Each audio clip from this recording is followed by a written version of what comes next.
14h sur BFM TV, bienvenue à vous si vous nous rejoignez pour l'après-midi info. Nous sommes ensemble jusqu'à 17h. Bonjour à tous, bonjour Samy. Bonjour Fanny, bonjour à tous. À la une de l'actualité, cette découverte invraisemblable. Un homme soupçonné de torturer et séquestrer sa femme depuis 2011 à Forbach en Moselle a été arrêté. Elle est âgée de 53 ans, elle a été retrouvée nue, le crâne rasé et enfermée dans une chambre. Elle présentait d'anciennes fractures aux membres inférieurs et supérieurs. On fera le point dans un instant. À la une également, le scooter impliqué dans le refus d'obtempérer de Limoges n'était pas volé. On en sait plus sur ce contrôle de police qui a tourné au drame ce week-end et qui a conduit à la mort d'un jeune de 17 ans qui conduisait l'engin et de son passager de 23 ans. Les précisions dans ce journal avec Chloé Giraud. Et puis cette tension qui monte d'un cran au Niger. Toute tentative de violation de l'espace aérien entraînera une riposte énergique et instantanée. Avertissement lancé par les putschistes qui ont ignoré l'ultimatum fixé à hier soir par les pays de la CEDEAO. L'espace aérien du Niger a été fermé.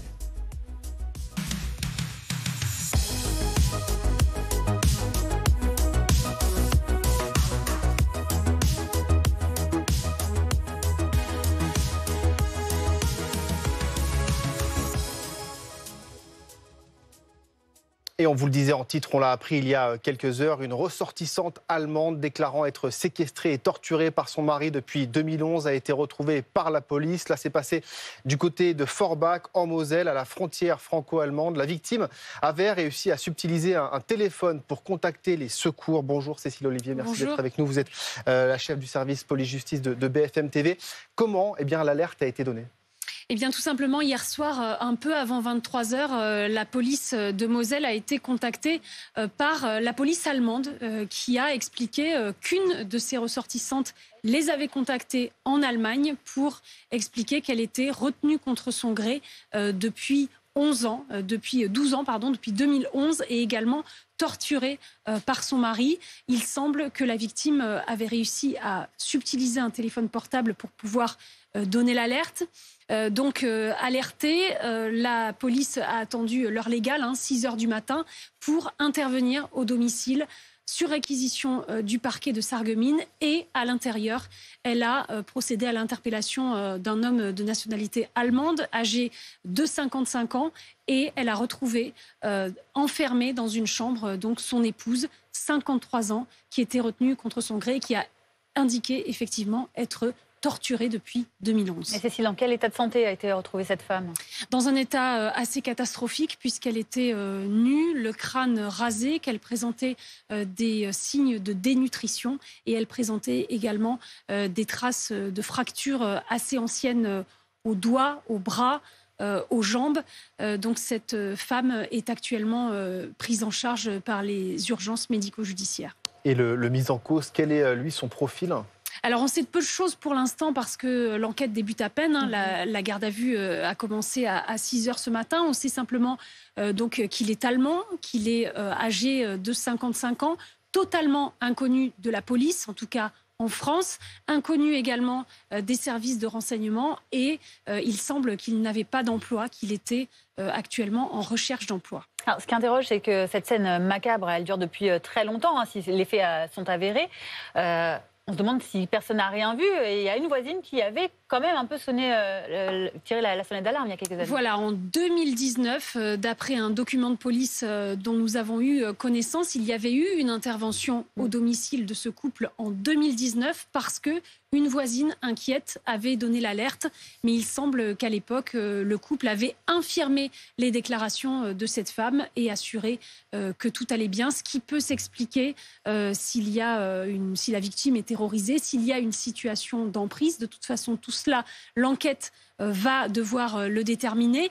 Le parquet de Sarreguemines a ouvert une enquête en flagrance pour séquestration, viol aggravé et actes de torture et de barbarie. Une enquête qui a été confiée à la brigade criminelle de la police judiciaire qui travaille actuellement en se divisant en 3 groupes. Un premier groupe pour les constatations à l'intérieur du domicile, un deuxième groupe qui va gérer la garde à vue et un troisième groupe qui s'occupe de la victime qui est donc actuellement à l'hôpital.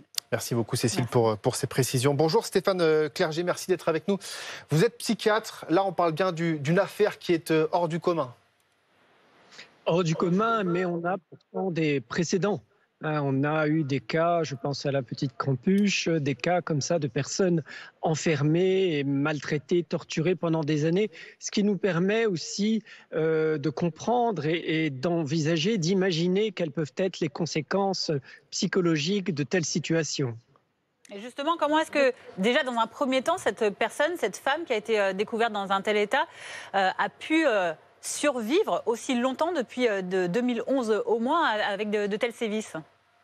Vous avez raison, c'est un point important. Ce qu'il faut comprendre, c'est que du fait de ces maltraitances répétées, la personne, pour les supporter, se met dans un état de sidération psychique et neurologique. C'est un peu comme si, pour pas que le circuit électrique disjoncte, pour pas qu'il y ait de survoltage, eh bien, on débranche tout et on se rebotise. Et ça crée un état dissociatif permanent avec une anesthésie à la fois physique et émotionnelle pour ne rien ressentir, et ce qui fait qu'on est un peu dépersonnalisé, mais on souffre moins. C'est ce qui permet de survivre. Ce sont un peu des mortes vivantes, puisque de toute façon tout est mis en place pour que la victime soit totalement soumise à l'agresseur, et c'est cette disjonction traumatique qui interrompt également le circuit d'intégration de la mémoire, et ce qui va créer une mémoire traumatique des violences.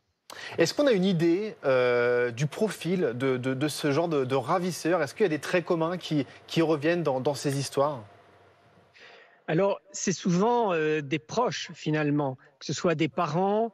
Là, en l'occurrence, c'est un mari. Donc, c'est souvent des proches, ce qui permet la mise en place progressive d'une situation d'emprise jusqu'à l'enfermement et ensuite la torture. Ce sont des choses qui s'installent progressivement avec une mise en esclavage de la victime qui, au début, est attachée à son agresseur, du fait du lien affectif qui existe et qui, finalement, est totalement soumis à sa toute-puissance. Merci Stéphane Clerget, psychiatre, de nous avoir donné ces précisions. Évidemment, on reviendra sur cette affaire tout au long de nos journaux de l'après-midi et on refera appel à votre expertise. On en vient maintenant à 14h06 à cette autre actualité, cet accident mortel de scooter à Limoges samedi soir aux alentours de 23h.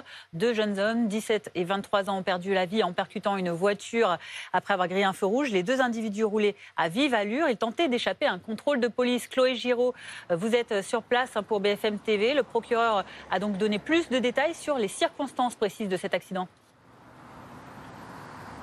Oui, ce que l'on sait, c'est que vers 22h50 samedi soir, donc des policiers de la BAC, la brigade anticriminalité de Limoges, étaient en patrouille et voulaient effectivement procéder au contrôle d'un scooter, un véhicule de type T-Max qui correspondait au descriptif d'un autre véhicule qui avait été déclaré comme volé. Ils s'approchent donc de ce véhicule qui est arrêté à un feu rouge et déclinent leur identité de policier pour procéder à ce contrôle. Mais à ce moment-là, le scooter va prendre la fuite avec à son bord deux passagers. S'engage alors une course-poursuite entre les deux véhicules, une course-poursuite qui va néanmoins ne pas durer très longtemps parce que les policiers vont estimer que la vitesse à laquelle roule ce scooter et les risques qu'il prend sur la route est trop risqué et trop dangereux, notamment pour les automobilistes qui se trouvent sur la route. Ce scooter, d'après plusieurs témoignages, roulait à environ 100 km/h. Il aurait pris plusieurs routes et plusieurs ronds-points en sens inverse et aussi grillé des feux de circulation. Et c'est en grillant justement un feu de circulation en passant alors qu'il était au rouge que ce scooter va percuter un autre véhicule, un véhicule d'un particulier qui était lui aussi sur la route. Et donc, suite à ce choc, le conducteur de ce scooter âgé de 17 ans meurt sur le coup et son passager, lui âgé de 23 ans, décédera quelques heures plus tard à l'hôpital des suites de ses blessures. Par la suite, dans les affaires de ces deux passagers, sera retrouvée une substance similaire à de la résine de cannabis ainsi qu'une cigarette artisanale. Ce récit, le récit des minutes donc qui ont précédé cet accident, c'est celui des policiers, mais qui a été confirmé par plusieurs témoignages de personnes présentes sur les lieux qui ont confirmé la grande vitesse du véhicule, le fait qu'il avait un comportement très dangereux sur la route et aussi le fait que le véhicule des policiers de la BAC, lui, se trouvait bien à plusieurs centaines de mètres derrière au moment de cet accident. Pour éclaircir encore davantage les circonstances de cet accident, eh bien, une enquête a été ouverte et confiée à la Sûreté départementale pour les chefs de refus d'obtempérer et d'homicide involontaire. Merci Chloé, merci à Simon Pires de Souza qui vous accompagne. Bonjour Axel Ronde, merci d'être avec nous. Vous êtes porte-parole du syndicat CFTC Police. Au-delà bien sûr de ce drame, parce qu'on parle de deux jeunes hommes de 17 et 23 ans, est-ce qu'il faut repenser la façon finalement peut-être d'appréhender ces individus, en tout cas qui tentent d'échapper à la police à scooter? Ce n'est pas la première fois qu'il y a ce genre de drame malheureusement. Oui, c'est toujours un drame, c'est toujours malheureux de perdre de jeunes gens comme ça. C'est vraiment très bête, c'est inutile. Revoir les méthodes d'intervention, je ne vois pas comment, puisque les collègues ont repéré un scooter qui semblait être volé, puisqu'il y a eu un vol de T-Max avant-hier. L'individu n'a pas voulu coopérer et obtempérer aux injonctions des policiers et ils ont pris la fuite. Les collègues ont finalement, au vu des risques que prenait inconsidéré le scooter, ont cessé de le pourchasser et on fait juste une progression parce qu'il faut bien quand même regarder s'ils ne commettent pas, s'ils ne renversent pas une personne. Ça arrive très fréquemment que des individus qui roulent un peu n'importe comment renversent des piétons et mettent en danger la vie d'autrui. Donc forcément, les fonctionnaires de police ont continué, si vous voulez, à regarder un peu ce que faisaient ces individus, tout en prévenant la salle de commandement pour annoncer la progression du scooter et pour essayer de voir si on peut protéger les autres passants. Et c'est ça toute la difficulté qu'il y a, parce que vous avez affaire à des individus qui sont extrêmement déterminés, qui n'ont plus peur de la police, qui n'ont peur de rien. On le voit bien, puisqu'ils ont roulé dans une ville à plus de 100 km/h. C'est quand même, ils prennent des risques inconsidérés pour pas grand-chose au final, puisqu'on le sait très bien que ces individus eux-mêmes le savent, puisqu'ils sont connus de nombreuses fois des services de police et de toute façon font un peu de garde à vue et sont remis en liberté. Donc on ne comprend pas pourquoi ces individus prennent des risques insensés et mettent leur vie en danger. C'est ça qu'il faut leur dire. Axel Ronde, ce qui est important de préciser, c'est que c'est à la police, aux policiers qui sont donc sur cette course-poursuite, d'interpréter à quel moment ils estiment que la course-poursuite devient trop dangereuse, et c'est ce qui a été estimé correctement selon vous par vos collègues, puisqu'ils ont décidé de laisser le scooter progresser. Même si après, il y a eu effectivement, vous le disiez, ce feu qui a été grillé et puis cette voiture qui a été percutée par le scooter derrière. Mais c'est bien la police qui a la latitude de juger de la dangerosité ou pas de la course-poursuite. Bien évidemment, le but, ce n'est pas que l'individu commette plus d'infractions qu'il en fait. Le but, c'est de protéger. Chaque intervention est vraiment différente. On ne peut pas avoir un calva particulier sur telle ou telle opération, sur telle ou telle intervention. C'est impossible. Donc, c'est le jugement du collègue qui va dire « là, c'est trop dangereux, on va ralentir, on va éviter que l'individu se sente, si vous voulez, acculé. » Donc, justement, on va ralentir, on va essayer de temporiser un maximum. Malheureusement, les individus n'ont pas compris cela et ont préféré continuer à rouler à vive allure. Et je vous dis, actuellement, il y a vraiment des difficultés dans notre métier. Là, aujourd'hui à Marseille, si vous voulez, on peut en discuter. Merci, Axel. On y reviendra bien sûr dans nos prochaines éditions, parce qu'il y a beaucoup d'autres actualités, bien sûr, mais on y reviendra évidemment. Merci à vous, en tout cas. Dans l'actualité internationale maintenant, un conflit armé est-il imminent au Niger? La junte militaire qui a pris le pouvoir dans le pays a ignoré l'ultimatum qui lui avait été fixé par les pays de la CEDEAO pour rétablir le président élu Mohamed Bazoum. L'espace aérien a été fermé. Les putschistes affirment qu'un prédéploiement pour la préparation de l'intervention a été fait dans 2 pays d'Afrique centrale. Écoutez le colonel-major Amadou Abderrahmane qui a pris les commandes du pays. Le CNSP prend à témoin l'opinion nationale et internationale et affirme que tout État à partir duquel une action militaire est dirigée contre le Niger sera considéré comme co-belligérant. Toute tentative de violation de l'espace aérien national fera l'objet d'une riposte énergique et instantanée. Bonjour Niagale Bagayoko. Bonjour. Vous êtes politologue, présidente de l'African Security Sector. Alors là, les heures qui arrivent sont cruciales. L'ultimatum, on le disait, a expiré, celui de la CEDEAO. Et désormais, donc, c'est un peu l'attente pour les Nigériens. À Niamey, on a vu hier ce rassemblement de 30 000 personnes pro-putschistes qui étaient dans ce stade, donc, pour affirmer qu'ils voulaient finalement que les putschistes restent au pouvoir. Dans quel contexte ça va se passer aujourd'hui? Est-ce qu'une intervention militaire est très probable? Alors, je vous aurais répondu oui hier, mais il y a un élément très important qui est intervenu entre-temps.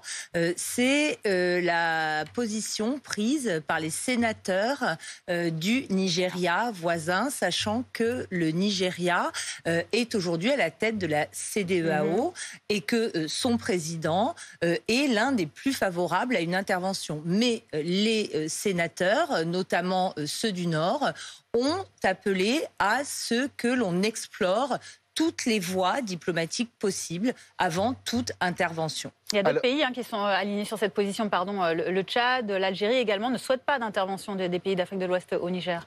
Alors l'Algérie, dans la tradition de son refus de toute intervention militaire extérieure dans son environnement proche, effectivement refuse de voir cette intervention de la CEDEAO à laquelle elle n'appartient pas. Et le Tchad également, qui pourtant a été sollicité par la CEDEAO pour une mission de bons offices au tout début de la crise pour discuter avec les putschistes, mais qui affirme en effet ne pas être favorable à une intervention militaire. La question que se posent aussi sans doute nos téléspectateurs, c'est pourquoi la France s'intéresse-t-elle tant au Niger ? Parce qu'il y a des intérêts économiques, parce qu'il y a des intérêts géostratégiques, parce que c'est toute cette région du Sahel qui finalement pourrait tomber, franchement, on peut le dire, aux mains de groupes armés. Quel est justement l'intérêt ? Alors, l'intérêt de la France au Niger, aujourd'hui, est majeur depuis que les troupes françaises ont été contraintes à quitter le territoire du Mali lorsque l'opération Barkhane a dû plier bagage il y a exactement un an, et que les forces spéciales qui étaient situées au Burkina Faso ont également été invités à quitter le pays. Donc la France a décidé de redéployer son dispositif militaire principalement au Niger, et aujourd'hui 1500 hommes y sont stationnés. Il y a une base aérienne projetée où la France dispose d'avions de chasse, de drones, et le président Bazoum était le principal allié de la France dans la région. On peut aussi mentionner, comme cela se fait souvent, un certain nombre d'intérêts dans le domaine de l'exploitation de l'uranium, mais cela ne représente que 10% environ de l'approvisionnement français. Donc, à mon avis, ça compte moins que le repositionnement que voulait opérer la France au Sahel à partir du Niger. Merci beaucoup, Niagalé Bagayoko, politologue, présidente de l'African Security Sector, pour toutes ces précisions. Tout de suite, l'écho. Entreprendre et construire un climat d'avenir. Votre programme avec Groupe Verlaine pour devenir franchisé dans les énergies renouvelables. Groupe Verlaine, le climat de confiance. Votre programme commence dans 8 secondes, soit le temps qu'il faut pour transformer votre canapé en vrai lit. Votre programme avec la maison convertible.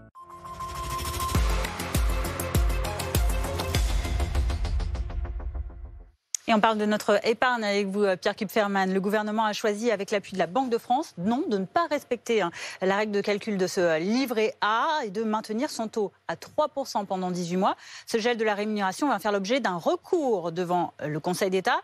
Mais en attendant, les épargnants qu'ils peuvent ont tout intérêt, vous allez nous préciser, à miser sur ce livret d'épargne populaire. Le livret d'épargne populaire, oui. Pourquoi ? Parce qu'il continue à rapporter, lui, 2 fois plus que le livret A. On est à 6% et sans intérêt, sans impôt ni CSG à payer sur les intérêts. Ouais.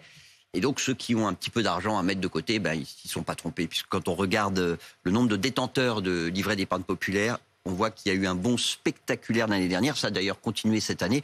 On était sous les 7 millions de détenteurs fin 2021 et en février dernier, le cap des 9 millions a été dépassé. Alors Pierre, 9 millions, ça reste quand même en dessous du nombre de personnes dont les revenus sont inférieurs au plafond à partir duquel on n'a plus le droit d'en ouvrir un. Tout à fait. En fait, si on en croit les chiffres de l'administration fiscale, on considère que le nombre total de contribuables qui pourraient avoir un livret d'épargne populaire dépasse les 18 millions, et 18 millions et demi même.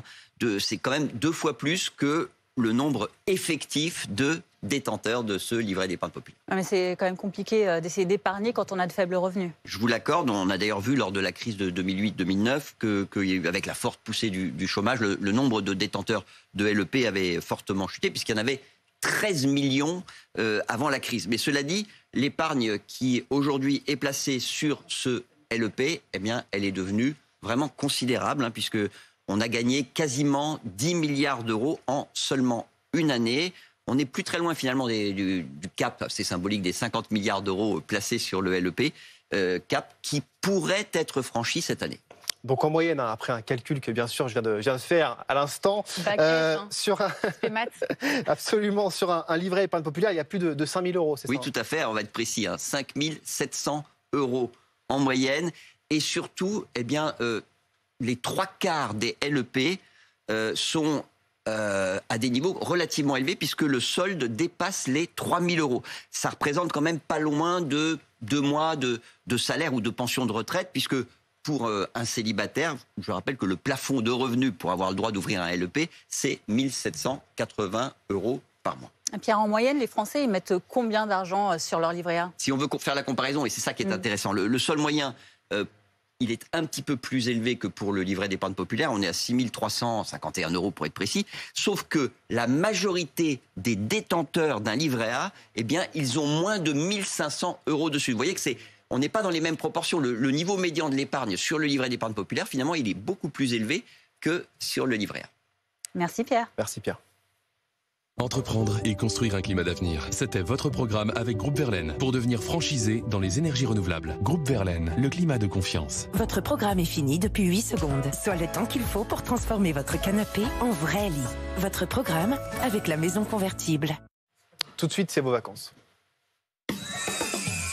Vivez de bons moments devant votre programme avec le Parc Saint-Paul, le parc d'attractions pour toute la famille. Votre programme avec Tuco Énergie, expert en installation de panneaux photovoltaïques. Plus d'infos sur tucoenergie.fr.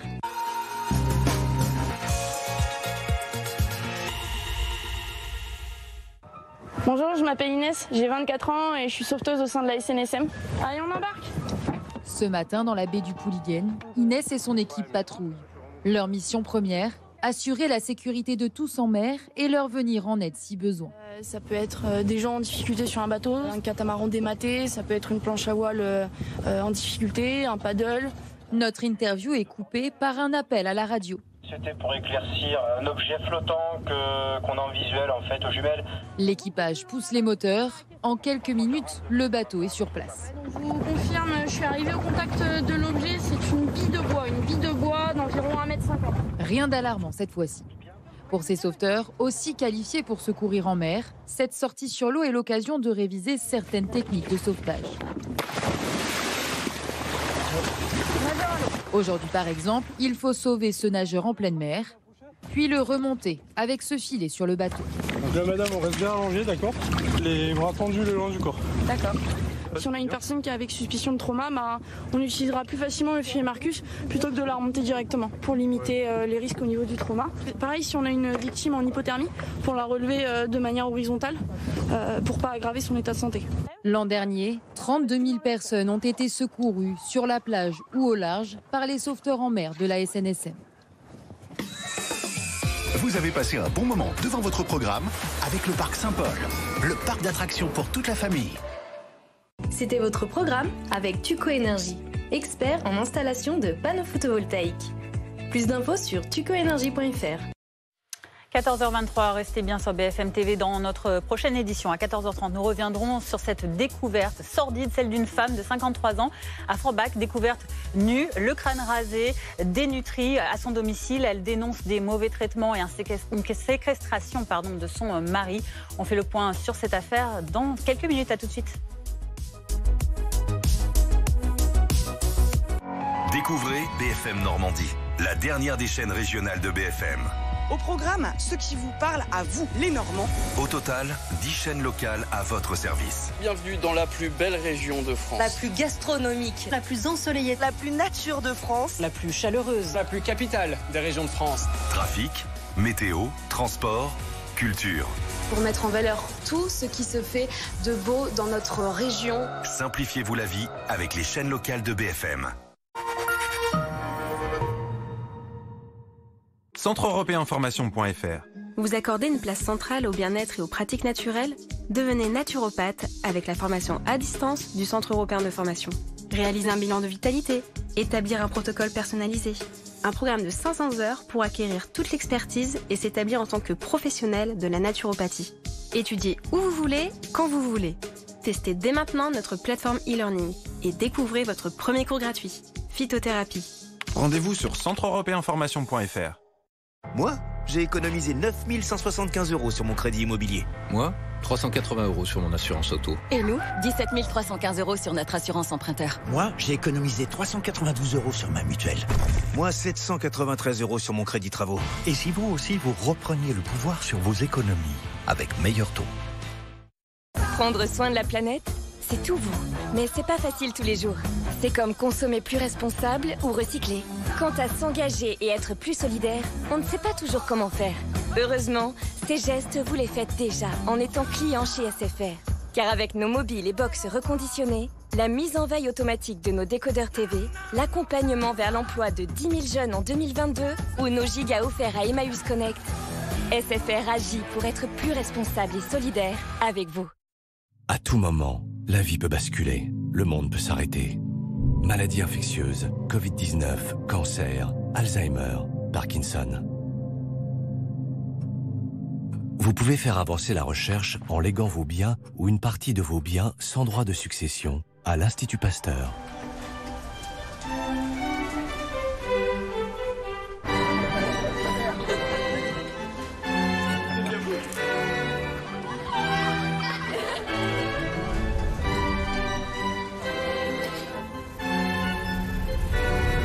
Ensemble, faisons gagner la vie. Demandez la brochure Leg au 0805 215 216 ou sur leg.pasteur.fr. En isolant et ravalant votre maison par l'extérieur, restez au frais l'été et au chaud l'hiver. Augmentez la performance énergétique et la valeur de votre bien. Baissez vos factures de chauffage jusqu'à 55% et bénéficiez d'importantes aides de l'État. Et pour 1 € de plus, une centrale photovoltaïque de 400 watts offerte. Inscription sur groupeverlaine.com ou appelez le 3620 et dites Groupe Verlaine. Vous êtes plombier, restaurateur, fleuriste ou patron d'une agence immobilière? Votre vie va changer. Vous voulez faire de la pub locale à la télé, mais vous ne savez pas comment vous y prendre. Aujourd'hui, ça n'a jamais été aussi facile. Vous choisissez votre zone de diffusion. Vous définissez votre budget à partir de 2 000 € et le tour est joué. Il ne vous reste plus qu'à diffuser votre publicité sur BFM Nice Côte d'Azur. Enfin une solution ultra simple pour faire connaître votre activité près de chez vous. J'ai toujours adoré les enfants. En 2017, j'ai décidé d'en faire mon métier. J'ai obtenu mon diplôme CAP Petite Enfance en 1 an avec le CEF. Et aujourd'hui, je suis auxiliaire de vie scolaire. Moi, j'ai obtenu mon diplôme tout en continuant mon travail. Et aujourd'hui, je suis ATSEM en école maternelle. Je participe à l'éveil des enfants. Je voulais gérer mon temps et continuer de travailler à côté. Aujourd'hui, j'ai trouvé ma voie et c'est le plus important. Le CEF, c'est un apprentissage simple, à distance, avec plus de 93% de réussite à l'examen du CAP Petite Enfance. Rendez-vous sur centreeuropéinformation.fr. Votre programme avec les aires de recharge électrique Total Énergie pour des vacances sereines. La météo avec SFR. Il fait beau demain? Attends, je demande à Marc. C'est qui? Mon conseiller SFR. Cet été, avec l'appli SFR et moi, soyez bien accompagnés partout où vous êtes. Chaud l'été, froid l'hiver? La météo avec Groupe Verlaine. Isolation thermique par l'extérieur avec aide de l'État. Groupeverlaine.com.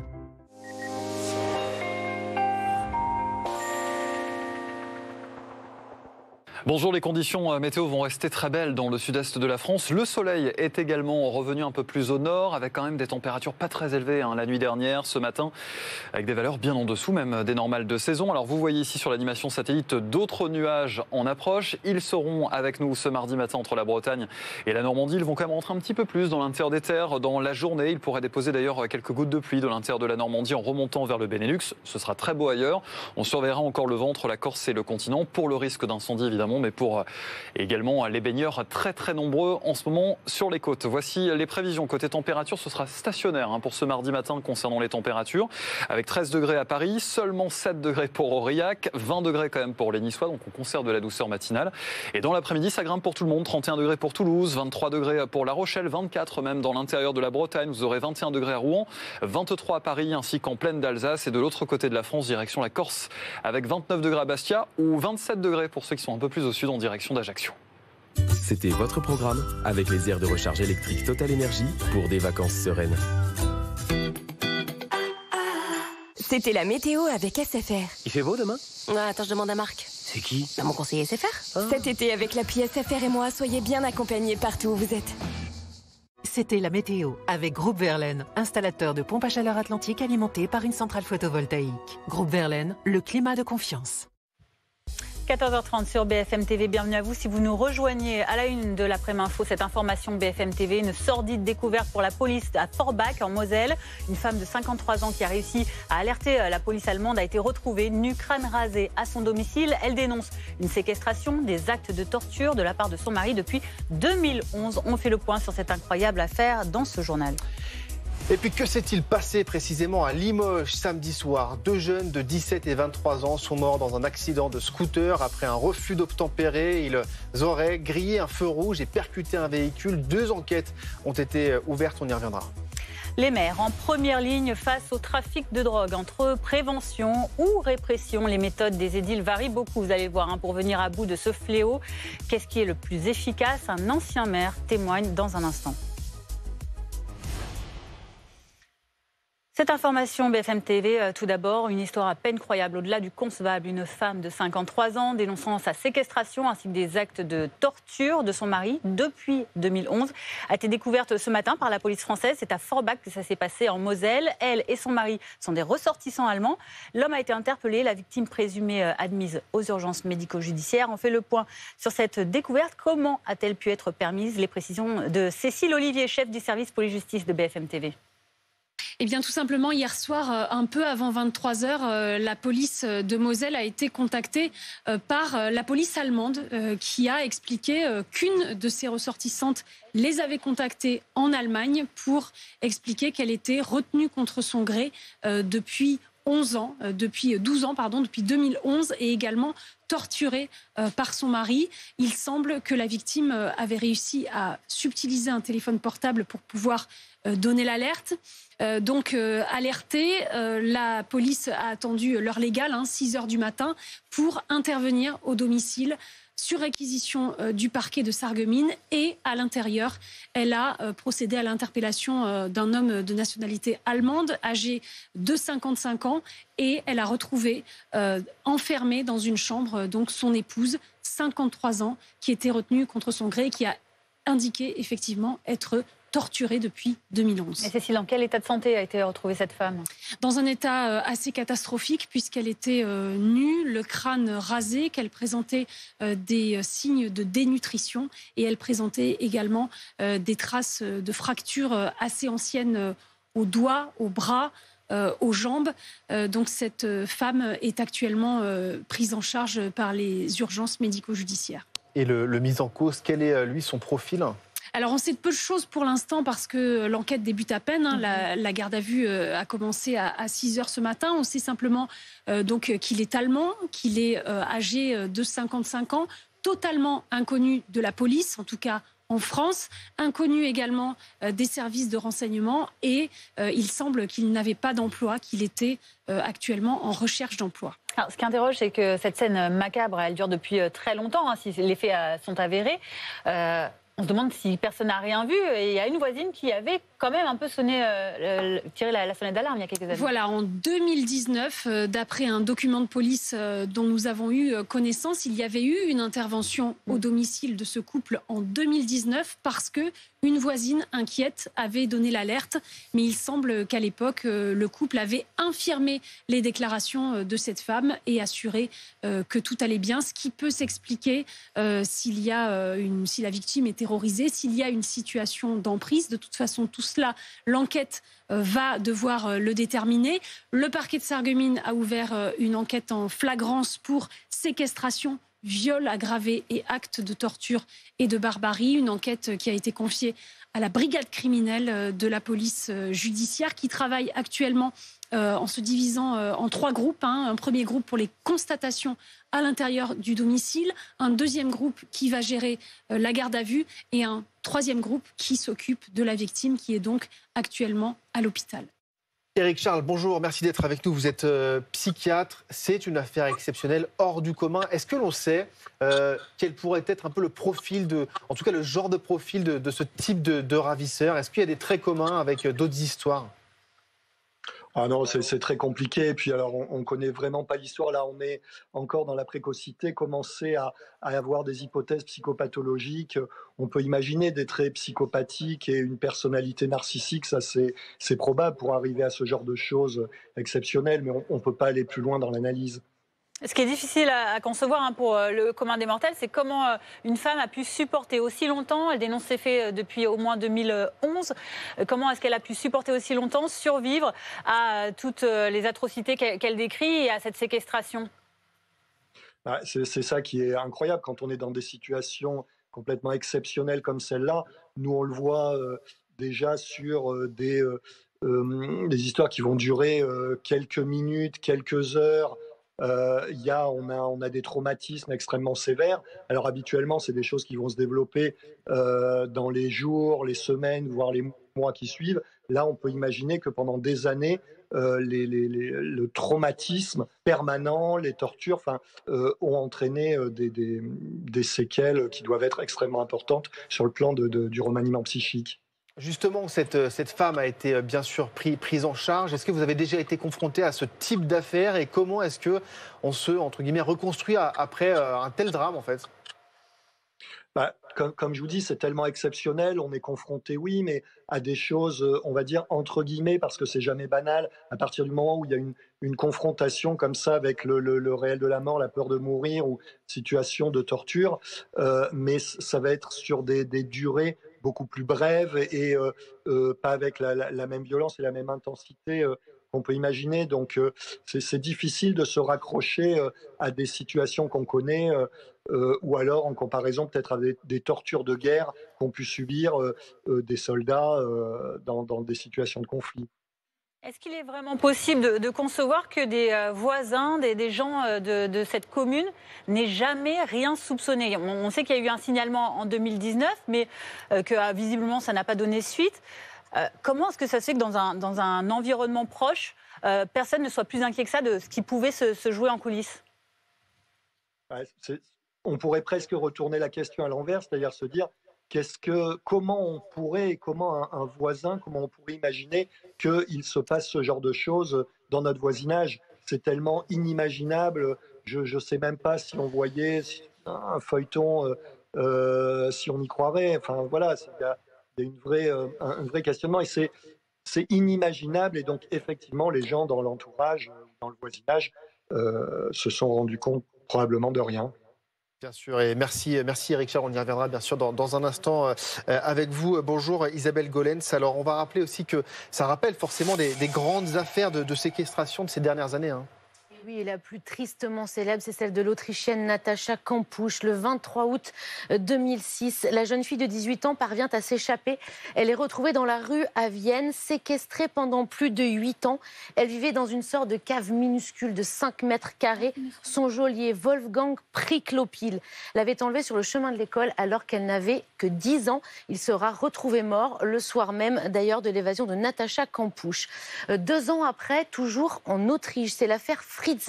On découvre cette affaire en avril 2008. Il s'agit d'un cas d'inceste et de séquestration.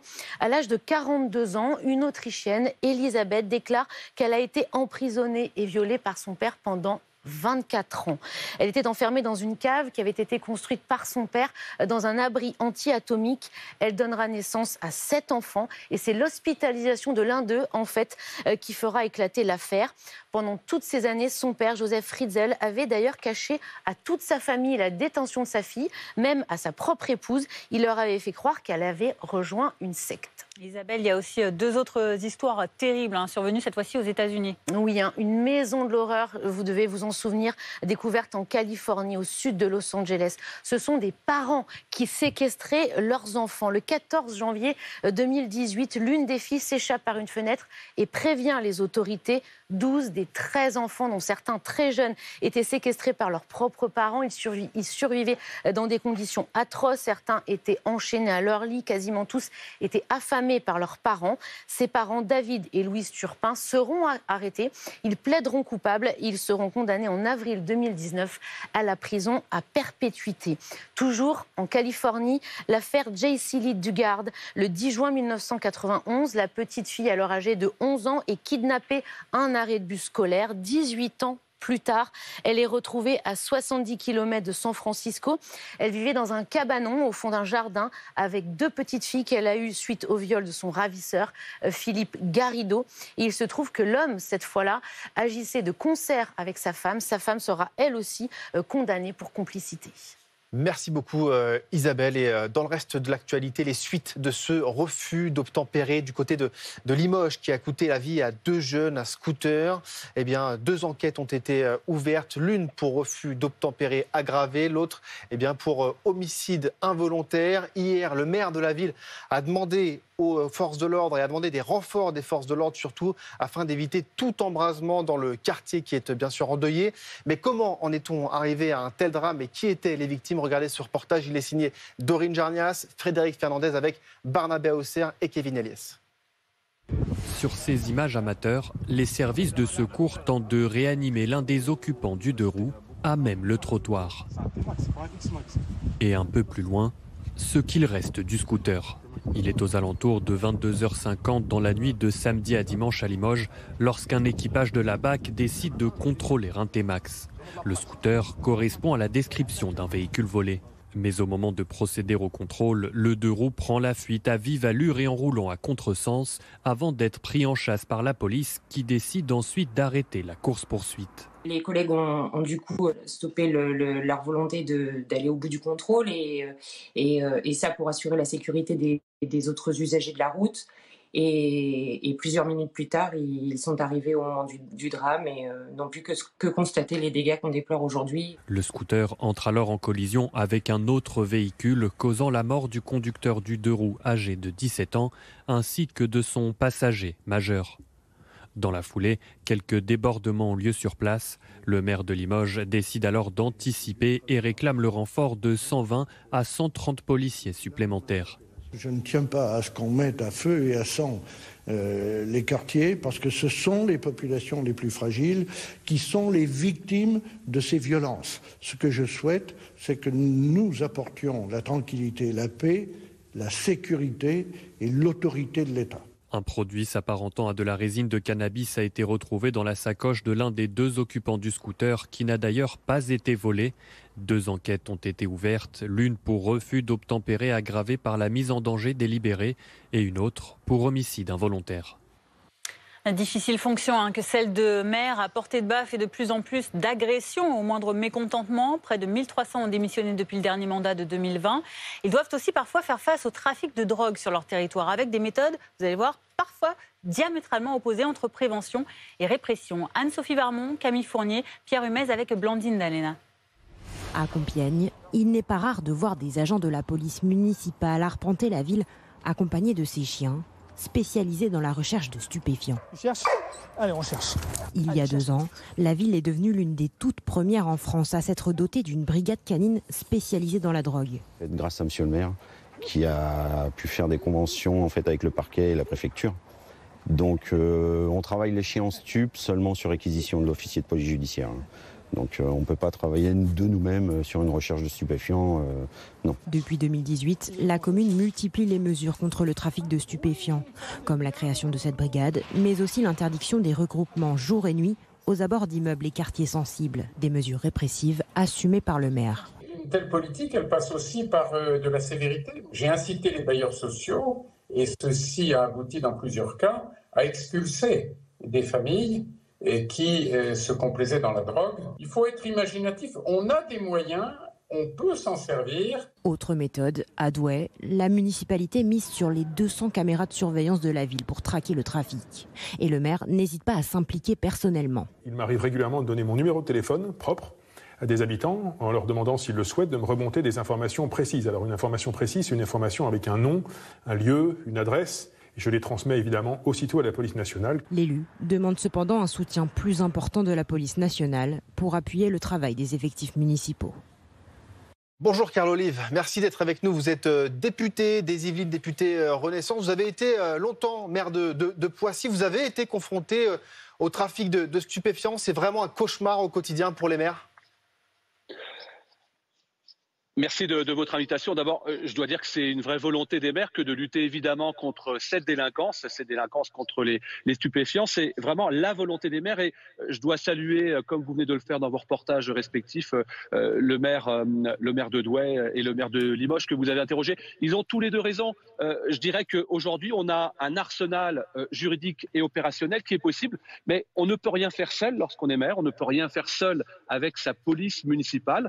Il y a des conventions qui existent avec la police nationale. C'est ce qu'on appelle des conventions de partenariat opérationnel ou des groupements de partenariat opérationnel qui se réunissent par exemple une fois par mois. C'est ce qu'on faisait à l'époque à Poissy avec les bailleurs sociaux, avec la police nationale, avec les référents de quartier, avec les interlocuteurs de quartier, les associations de mamans par exemple, et également le parquet. Et puis on fixait les objectifs justement pour savoir où nous pouvions pointer des endroits particulièrement sensibles. Avant la répression, il y a effectivement la prévention. Tout cela, je dirais, est un travail collectif qui nous fait dire que seul on va plus vite et qu'ensemble on va plus loin.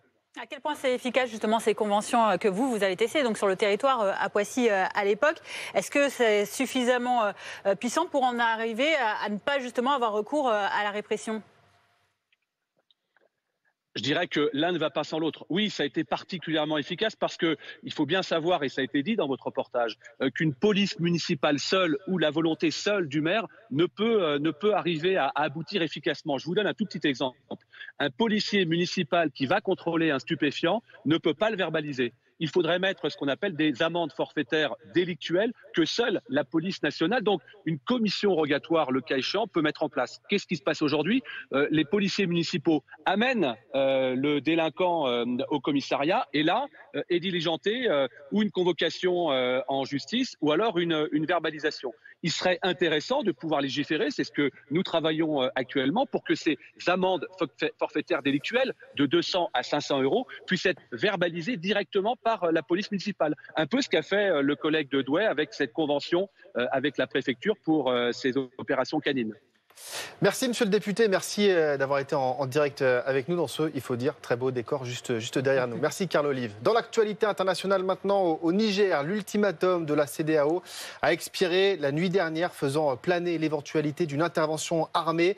Le pays, en tout cas, s'y prépare et menace même la communauté internationale. L'espace aérien du Niger a été notamment fermé. Aurore Villemur, Camilla Giudice et Kevin Elias. L'objectif est clair, montrer qu'ils ne lâcheront rien. 30 000 soutiens des putschistes se sont réunis hier dans ce stade de Niamey, le plus grand du Niger. Nous voulons la libération totale du Niger. On est là pour notre pays. On est fatigué. Ce ne sont pas seulement les militaires qui ont pris le pouvoir, mais c'est le peuple qui a pris le pouvoir. Une démonstration de force sous forme de messages envoyés à la communauté internationale, organisée quelques heures avant l'expiration de l'ultimatum lancé par la CEDEAO, la communauté économique des États d'Afrique de l'Ouest. Le rassemblement d'aujourd'hui est le témoignage de votre engagement et de votre détermination à changer le Niger. L'organisation intergouvernementale avait donné une semaine aux putschistes pour rétablir dans ses fonctions le président Mohamed Bazoum renversé le 26 juillet. Sous peine d'utiliser la force. L'ultimatum désormais expiré, le Niger dit s'attendre à une intervention étrangère. Le pays a même fermé son espace aérien depuis hier. Le CNSP prend à témoin l'opinion nationale et internationale et affirme que tout État à partir duquel une action militaire est dirigée contre le Niger sera considéré comme co-belligérant. Toute tentative de violation de l'espace aérien national fera l'objet d'une riposte énergique et instantanée. Une intervention militaire jugée cependant risquée par plusieurs experts, selon qui la voie diplomatique resterait encore l'option privilégiée par la CEDEAO. 14h48, on fait le point sur la météo. Votre programme avec les aires de recharge électrique Total Énergie pour des vacances sereines. La météo avec SFR. Il fait beau demain? Attends, je demande à Marc. C'est qui? Mon conseiller SFR. Cet été, avec l'appli SFR et moi, soyez bien accompagnés partout où vous êtes. Chaud l'été, froid l'hiver? La météo avec Groupe Verlaine. Isolation thermique par l'extérieur avec aide de l'État. Groupeverlaine.com.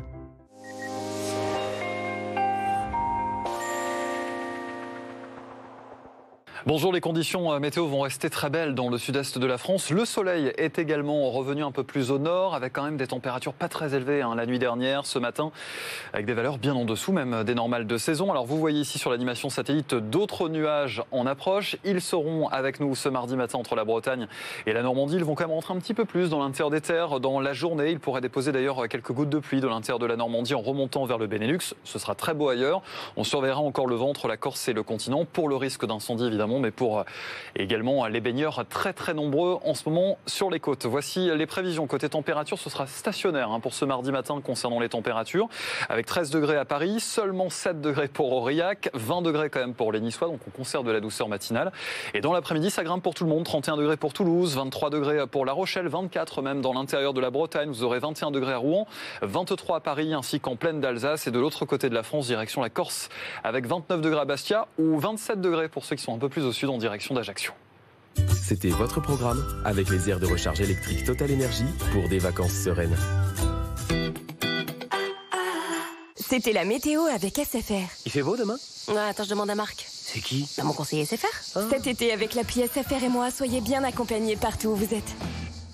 C'était la météo avec Groupe Verlaine, installateur de pompes à chaleur atlantique alimentée par une centrale photovoltaïque. Groupe Verlaine, le climat de confiance.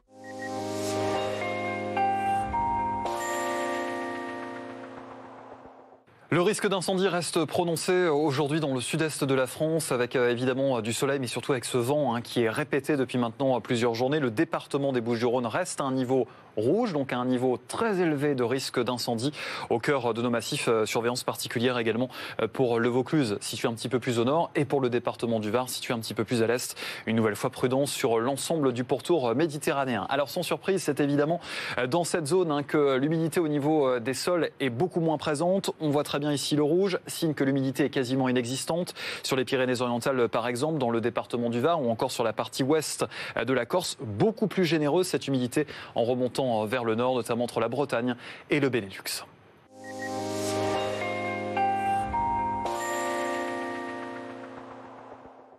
Notre chronique de l'été sur nos recettes avec des chefs. Aujourd'hui, Ronald Guintrange va apprendre à préparer des œufs à la neige. À vos stylos, Fanny. C'est un programme. Votre programme commence dans 8 secondes, soit le temps qu'il faut pour transformer votre canapé en vrai lit. Votre programme avec la maison convertible.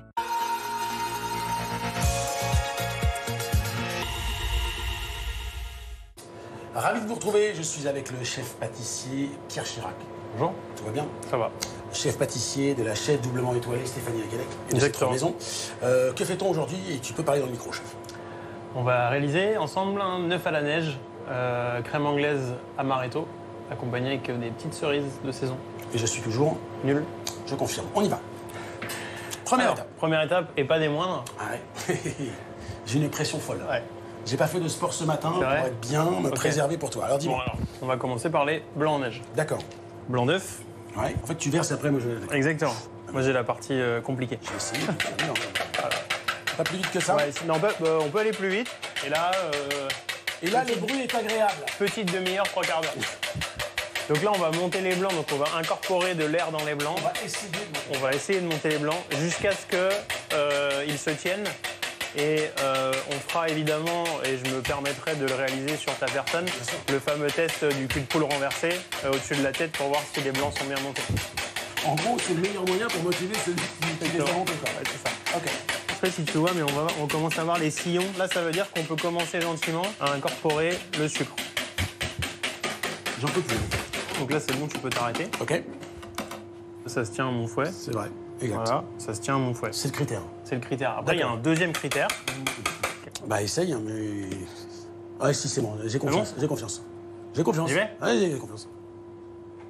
Ah. Tu vois, c'est vraiment la texture. Ouais, c'est bien mousse à raser, quoi. Et donc là, on part au four. D'accord. 165 degrés. 4 minutes. Ah oui, c'est court. C'est court. Là, on va tailler les cerises. D'accord.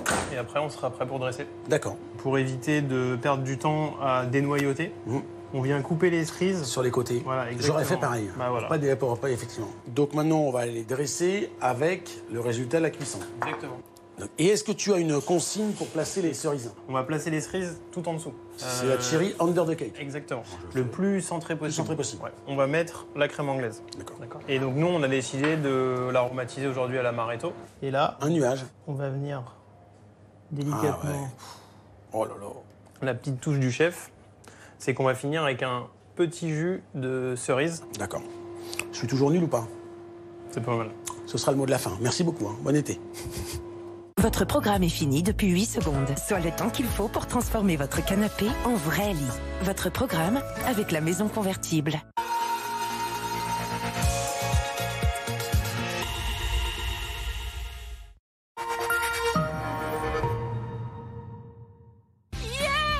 Yes! Voilà l'effet que ça fait d'acheter ses fournitures scolaires sur entrediscount.com. Fini les samedis interminables au supermarché. Dites oui au prix imbattable, au choix, à la facilité.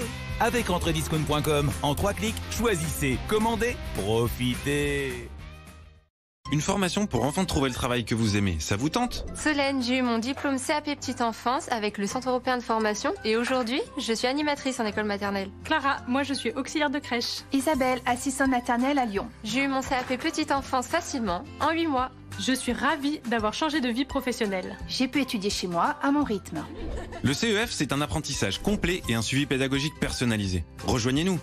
Rendez-vous sur centreeuropéinformation.fr. centreeuropéinformation.fr. Vous avez pris du poids mais vous ne comprenez pas pourquoi? Alors scannez ce QR code et répondez à notre quiz pour faire le point sur vos habitudes. C'est très simple. Prenez votre téléphone, ouvrez votre appareil photo et scannez ce QR code. Vous n'avez plus qu'à répondre aux questions de notre quiz. Combien de verres d'eau buvez-vous par jour? Combien d'heures dormez-vous par nuit? Et découvrez les facteurs de votre prise de poids. C'est gratuit et sans engagement. Alors scannez ce QR code pour faire le point dès maintenant et reprendre le contrôle de votre vie. Ou rendez-vous sur comegem.fr. comegem.fr. Le pic du midi, méga structure de génie. Ce soir à 21h10 sur RMC Découverte. Prendre soin de la planète, c'est tout vous. Mais c'est pas facile tous les jours. C'est comme consommer plus responsable ou recycler. Quant à s'engager et être plus solidaire, on ne sait pas toujours comment faire.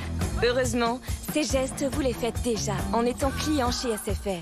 Car avec nos mobiles et box reconditionnés, la mise en veille automatique de nos décodeurs TV, l'accompagnement vers l'emploi de 10 000 jeunes en 2022 ou nos gigas offerts à Emmaüs Connect, SFR agit pour être plus responsable et solidaire avec vous.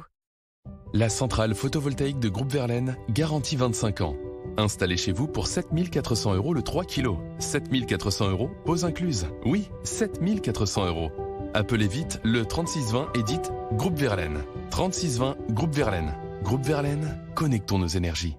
Pour vos nuits, essayez le matelas Perco qui soulage le dos. Conçu avec des professionnels de santé, il soulage vos points de tension et réduit les contraintes sur votre dos. 87% des utilisateurs déclarent avoir réduit leur douleur. Découvrez aussi le t-shirt Perco qui soulage le dos. Grâce à l'action de ces tenseurs, ce dispositif médical vous invite à vous redresser pour renforcer vos muscles. Il accompagne vos mouvements en toute discrétion. Profitez vite de nos offres d'été sur perco.com. Perco. Libérez votre dos. C'est pas vrai. Vous de vous, pas chez moi, moi je sens tout. Confidence pour confidence, c'est moi que j'aime à travers vous.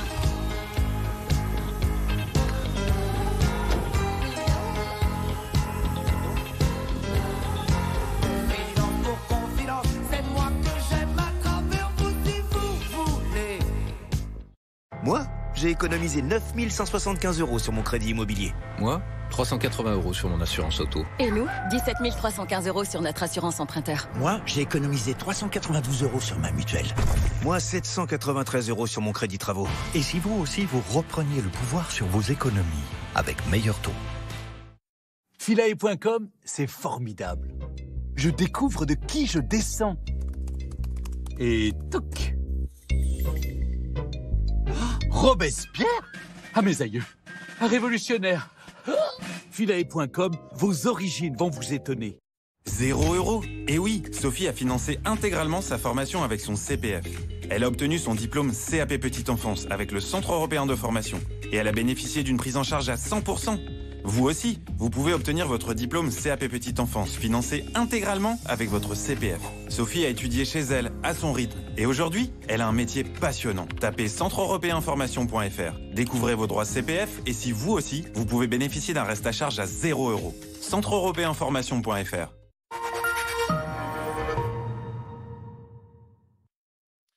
– 14h59 sur BFM TV. Merci d'être avec nous. Cette découverte invraisemblable, un homme soupçonné de torturer et séquestrer sa femme depuis 2011 à Forbach en Moselle a été arrêté. Elle est âgée de 53 ans et elle a été retrouvée nue, le crâne rasé et enfermée dans une chambre. Elle présentait d'anciennes fractures aux membres inférieurs et supérieurs. On fera le point dans un instant. Également à la une, le scooter impliqué dans le refus d'obtempérer de Limoges n'était pas volé. On en sait désormais un peu plus sur ce contrôle de police qui a tourné au drame ce week-end et qui a conduit à la mort d'un jeune de 17 ans qui conduisait l'engin et de son passager de 23 ans. Les précisions dans ce journal. Et puis la tension qui monte d'un cran au Niger. Toute tentative de violation de l'espace aérien entraînera une riposte énergique et instantanée. Avertissement lancé par les putschistes qui ont ignoré l'ultimatum fixé hier soir par les pays de la CEDEAO. L'espace aérien du Niger a été fermé.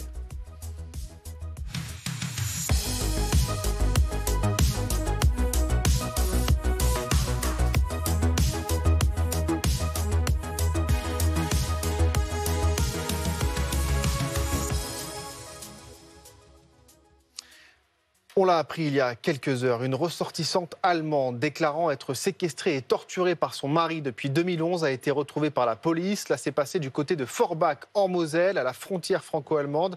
La victime avait réussi à subtiliser un téléphone pour contacter les secours. Cécile Olivier du service police-justice de BFM TV, chef du service police-justice. On va revenir avec vous sur les faits. Comment l'alerte a-t-elle été donnée ?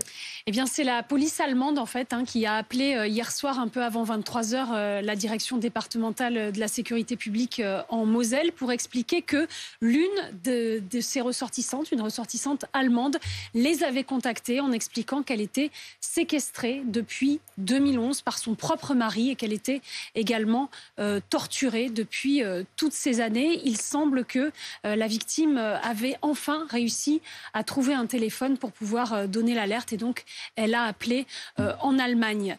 La police a attendu en fait l'heure légale d'interpellation et de perquisition, c'est-à-dire ce matin 6h, sur réquisition donc du parquet de Sarreguemines pour intervenir à l'adresse indiquée et dans la maison, elle a retrouvé donc cette femme recluse, enfermée dans une chambre, cette femme qui a confirmé donc être séquestrée et torturée depuis 12 ans et la police a procédé à l'interpellation du mari, un homme de 55 ans qui est donc actuellement en garde à vue. Que sait-on de ce mise en cause ?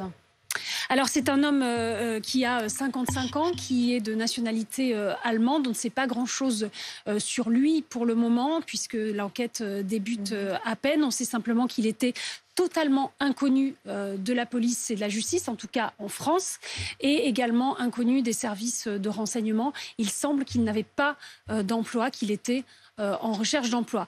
Quant à l'état de santé de sa femme, donc il est, selon les premières constatations, assez catastrophique puisqu'elle a été retrouvée nue, le crâne rasé dans cette chambre, qu'elle présentait des signes de dénutrition et des fractures apparemment anciennes aux doigts, aux bras, aux jambes. Il semble que certaines pièces avaient également un système de grillage. Mais d'après une source judiciaire, c'était surtout pour empêcher les nombreux animaux à l'intérieur de la maison de circuler. Le couple avait 9 chats. Il y avait eu une première alerte qui avait été donnée par une voisine. Oui, selon un document de la police dont nous avons eu connaissance, il y avait eu une intervention de police au domicile du couple en 2019 parce qu'une voisine s'était inquiétée du sort de cette femme et avait donné l'alerte. Mais à l'époque, eh bien, le couple avait infirmé ses déclarations en disant que pas du tout, que tout allait bien, que tout était normal. Ce qui peut arriver si la victime est terrorisée ou s'il s'avère qu'elle est sous emprise. De toute façon, l'enquête va déterminer tout ça. Donc le parquet de Sarreguemines a ouvert une enquête en flagrance des chefs de séquestration, viol aggravé par conjoint et actes de torture et de barbarie. C'est la brigade criminelle qui est chargée de cette enquête et qui se divise le travail en 3 groupes. Un groupe qui fait les constatations à l'intérieur de la maison, un groupe qui gère la garde à vue et puis un groupe qui s'occupe de cette victime qui est actuellement prise en charge aux urgences médico-judiciaires pour essayer d'abord de la soigner et puis d'évaluer son état de santé. Merci, voilà pour les faits et pour l'enquête donc en cours. Merci Cécile Olivier. Bonjour Jean-Pierre Bouchard, vous êtes criminologue et psychologue.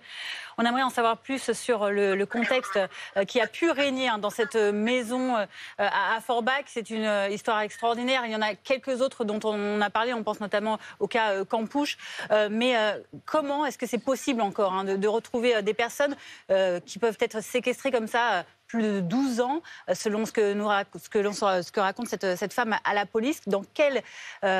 Avec quelle force, comment a-t-elle pu supporter ces sévices pendant aussi longtemps? Alors, hélas, il y a des personnes qui s'adaptent pour survivre. Ça dépend aussi de la nature des sévices, de leur fréquence, parce que le ravisseur n'a pas forcément été violent et extrême tout le temps. Généralement, ils distillent leur violence en fonction de leurs envies, mais aussi pour maintenir la victime en vie. Donc, ils peuvent s'adapter par rapport à ça. Et donc, tout ça fait que certaines victimes, pas toutes, hélas, parviennent à survivre et de façon rarissime à s'échapper de cette chose infernale donc, mise en place par leur ravisseur. Pierre Bouchard, vous êtes criminologue. Est-ce que vous avez déjà été confronté à ce genre de situation? Et puis, autre question, Cécile Olivier le disait tout à l'heure, en 2019, le couple avait infirmé finalement cette séquestration. Est-ce que cette emprise dont parlait Cécile Olivier, c'est quelque chose d'assez classique dans ces situations-là? Oui, alors les mécanismes d'emprise à des niveaux différents, dans le couple ou ailleurs, c'est quelque chose que l'on voit, c'est pas très fréquent, mais que l'on voit quand même régulièrement. Que ça dure aussi longtemps avec des faits qui semblent être aussi importants de violence, puisque s'il y a des fractures et que ces fractures ont été commises dans ce contexte-là, évidemment, là on est dans des affaires tout à fait hors normes. Donc ça, et qui dure aussi longtemps, ça je n'en ai pas vu, mais par contre des gens sous emprise et des gens qui en mettent d'autres sous emprise, oui, j'en ai vu à de nombreuses reprises. Comment des victimes de tels traumatismes peuvent-elles espérer se reconstruire? Alors d'abord, ce qu'il faut savoir, c'est que pour elle, c'est la fin de l'enfer. Donc déjà, c'est un élément extrêmement important. Elle va être bilantée, donc elle va être évaluée au niveau physique et au niveau psychologique pour savoir dans quel état elle se trouve actuellement. Donc elle va être renourrie correctement, elle va être traitée physiquement, ce qui déjà va la mettre à niveau assez rapidement pour les données fondamentales. Et puis, de ce fait-là, par cette libération et de cette remise à niveau physique, il y aura déjà une grosse récupération psychologique, mais ça ne veut pas dire qu'elle va en garder des séquelles à court terme ou à moyen terme. Et ces troubles-là, s'ils existent, il va falloir les évaluer par des psychologues ou des psychiatres qui sont formés spécifiquement à ces questions-là. C'est pas le cas de tous. De façon à mettre en place un suivi adapté à cette personne. C'est toujours singulier, c'est toujours sur mesure, c'est en fonction des problèmes présentés par les personnes. Mais là, évidemment, on est dans des cas extrêmes et cette personne devrait relever d'un suivi très sérieux, au moins à moyen terme. Merci beaucoup Jean-Pierre Bouchard d'avoir pris quelques minutes pour nous livrer votre expertise. On en vient à cet accident maintenant mortel de scooter à Limoges samedi soir aux alentours de 23 h. 2 jeunes hommes de 17 et 23 ans ont perdu la vie en percutant une voiture. Les 2 individus roulaient à vive allure. Ils tentaient d'échapper à un contrôle de police. Chloé Giraud, vous êtes sur place. Le procureur a donc donné plus de détails sur les circonstances de l'accident. Effectivement, et ce que l'on sait désormais, c'est que donc samedi soir vers 22h50, des policiers de la BAC, la brigade anticriminalité de Limoges, sont en patrouille et veulent procéder au contrôle d'un scooter de type T-Max qui ressemble à un véhicule qui a été signalé comme étant volé. Il s'approche donc de ce véhicule, mais au moment du contrôle, ce scooter va prendre la fuite à très grande vitesse. Une course-poursuite va alors s'engager entre les deux véhicules, mais elle va rapidement prendre fin parce que les policiers vont estimer que la grande vitesse à laquelle roule ce scooter et les risques qu'il prend sur la route mettent en danger les autres automobilistes qui circulent ce soir-là. Ils vont donc se laisser distancer par ce scooter qui roule, d'après les différents témoignages, à près de 100 km/h, qui prend des routes en sens inverse, des ronds-points en sens inverse et qui grille aussi des feux de circulation. Et c'est justement en passant au rouge à un de ces feux de circulation que ce scooter va aller percuter la voiture d'un particulier. Et donc les deux passagers de ce scooter vont décéder. Le premier, le conducteur de 17 ans, sur le coup. Le second, âgé de 23 ans, lui décédera quelques heures plus tard à l'hôpital des suites de ses blessures. Par la suite, il va aussi être retrouvé dans les affaires de ces passagers une substance qui ressemble à de la résine de cannabis ainsi qu'une cigarette artisanale. Tout ce récit, c'est donc le récit des policiers des dernières minutes avant cet accident, mais qui a aussi été confirmé par plusieurs témoins présents sur les lieux qui ont confirmé cette conduite très dangereuse du scooter, mais aussi le fait que le véhicule de la BAC se trouvait bien à plusieurs centaines de mètres de distance au moment de l'accident. Voilà, pour préciser encore davantage les circonstances de cet accident, une enquête a été ouverte, confiée à la sûreté départementale pour refus d'obtempérer et homicide involontaire. Merci Chloé Giraud, en direct de Limoges avec Simon Pires de Souza. Et justement, concernant cette action de la police, Axel Ronde, porte-parole du syndicat CFTC Police, assure que l'intervention de la police a bien été menée correctement. Oui, c'est toujours un drame, c'est toujours malheureux de perdre deux jeunes gens comme ça. C'est vraiment très bête, c'est inutile. Revoir les méthodes d'intervention, je ne vois pas comment, puisque les collègues ont repéré un scooter qui semblait être volé, puisqu'il y a eu un vol de T-Max avant-hier. L'individu n'a pas voulu coopérer et obtempérer aux injonctions des policiers et ils ont pris la fuite.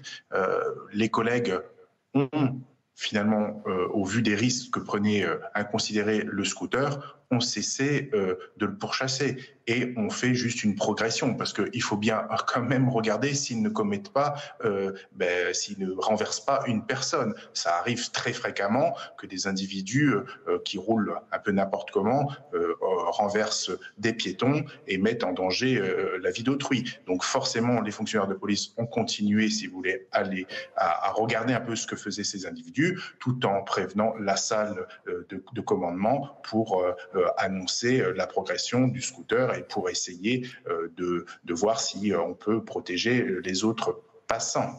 Et c'est ça toute la difficulté qu'il y a, parce que vous avez affaire à des individus qui sont extrêmement déterminés, qui n'ont plus peur de la police, qui n'ont peur de rien.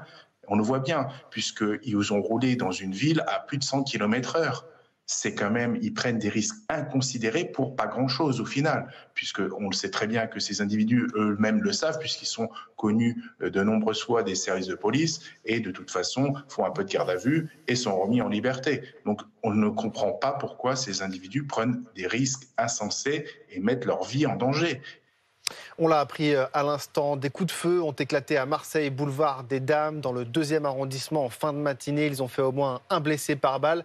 L'homme qui a ouvert le feu est un fonctionnaire de police avec son arme, même s'il n'était pas en service. Une violente altercation avec 2 autres hommes pourrait être à l'origine. Évidemment, les enquêtes ne font que commencer. Il y en a 2 qui viennent d'être ouvertes. L'une confiée à la sûreté départementale et l'autre à l'IGPN, la police des polices, en raison forcément donc de l'usage de cette arme de service. Dans l'actualité internationale maintenant, un conflit armé est-il imminent au Niger? La junte militaire qui a pris le pouvoir dans le pays a ignoré l'ultimatum qui lui avait été fixé par les pays de la CEDEAO pour rétablir le président élu Mohamed Bazoum. L'espace aérien a été fermé. Les putschistes affirment qu'un prédéploiement pour la préparation de l'intervention a été fait dans 2 pays d'Afrique centrale. Écoutez le colonel-major Amadou Abderrahmane qui a pris les commandes du pays. Le CNSP prend à témoin l'opinion nationale et internationale et affirme que tout État à partir duquel une action militaire est dirigée contre le Niger sera considéré comme co-belligérant. Toute tentative de violation de l'espace aérien national fera l'objet d'une riposte énergique et instantanée. Alors, dans quel état d'esprit sont les Nigériens aujourd'hui? Le point avec Niagale Bagayoko, politologue, présidente de l'African Security Sector. Elle était sur notre plateau un peu plus tôt.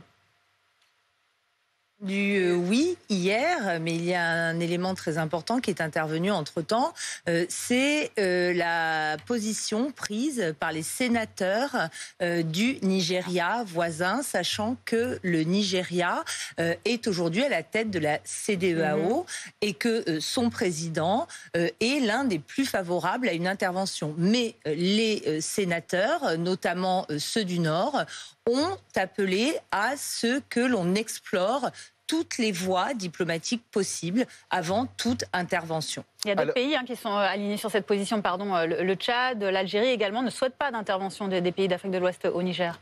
Alors l'Algérie, dans la tradition de son refus de toute intervention militaire extérieure dans son environnement proche, effectivement refuse de voir cette intervention de la CEDEAO à laquelle elle n'appartient pas. Et le Tchad également, qui pourtant a été sollicité par la CEDEAO pour une mission de bons offices au tout début de la crise pour discuter avec les putschistes, mais qui affirme en effet ne pas être favorable à une intervention militaire. La question que se posent aussi sans doute nos téléspectateurs, c'est pourquoi la France s'intéresse-t-elle tant au Niger? Parce qu'il y a des intérêts économiques, parce qu'il y a des intérêts géostratégiques, parce que c'est toute cette région du Sahel qui finalement pourrait tomber, franchement, on peut le dire, aux mains de groupes armés. Quel est justement l'intérêt ? Alors, l'intérêt de la France au Niger, aujourd'hui, est majeur depuis que les troupes françaises ont été contraintes à quitter le territoire du Mali lorsque l'opération Barkhane a dû plier bagage il y a exactement un an, et que les forces spéciales qui étaient situées au Burkina Faso ont également été invités à quitter le pays. Donc la France a décidé de redéployer son dispositif militaire principalement au Niger, et aujourd'hui 1500 hommes y sont stationnés. Il y a une base aérienne projetée où la France dispose d'avions de chasse, de drones, et le président Bazoum était le principal allié de la France dans la région. On peut aussi mentionner, comme cela se fait souvent, un certain nombre d'intérêts dans le domaine de l'exploitation de l'uranium, mais cela ne représente que 10% environ de l'approvisionnement français. Donc, à mon avis, ça compte moins que le repositionnement que voulait opérer la France au Sahel à partir du Niger. Tout de suite, votre chronique éco. Entreprendre et construire un climat d'avenir. Votre programme avec Groupe Verlaine pour devenir franchisé dans les énergies renouvelables. Groupe Verlaine, le climat de confiance. Votre programme commence dans 8 secondes, soit le temps qu'il faut pour transformer votre canapé en vrai lit. Votre programme avec la maison convertible.